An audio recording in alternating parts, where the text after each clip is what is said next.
वाळू माफियांना लगाम घाला. नंदुरबार तहसीलदारांवरील हल्ल्याचा तडोदा. महसूल कर्मचाऱ्यांकडून निषेध. एक दिवसीय काम बंद आंदोलन. नमस्कार, आपण पाहतात परिवर्तन 24 न्यूज. नंदुरबार तहसीलदारांवर वाळू माफियांनी केलेल्या प्राणघातक हल्ल्याच्या निषेधार्थ आज तडोदा शहरात संतापाची लाट उसळली. तडोदा तहसील कार्यालय, प्रांत कार्यालय आणि महसूल विभागातील सर्व कर्मचाऱ्यांनी एकजुटीने आज एक दिवसीय काम बंद आंदोलन पुकारले.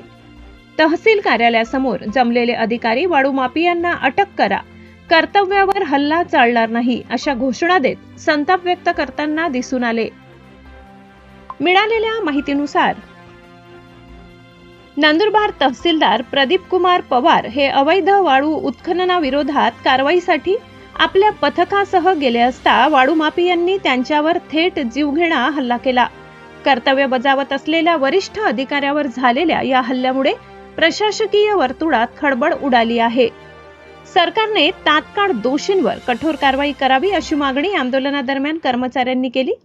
आंदोलनानंतर महसूल कर्मचारी संघटनेच्या वतीने दोषींना तात्काळ अटक, अधिकारी सुरक्षेची हमी आणि अवैध खनिज तस्करी रोखण्यासाठी विशेष पथक तयार करावे अशा मागण्यांचे निवेदन प्रशासनाला सादर करण्यात आले.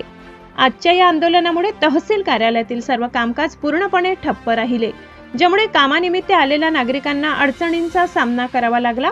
मात्र कर्मचाऱ्यांनी सुरक्षा हा प्रमुख मुद्दा असल्याचे स्पष्ट केले.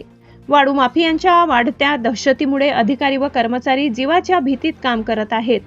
प्रशासनाने आता माफियांचा बंदोबस्त न केल्यास महसूल कर्मचारी संघटना पुढील काळात तीव्र आंदोलनाचा इशारा देत आहे.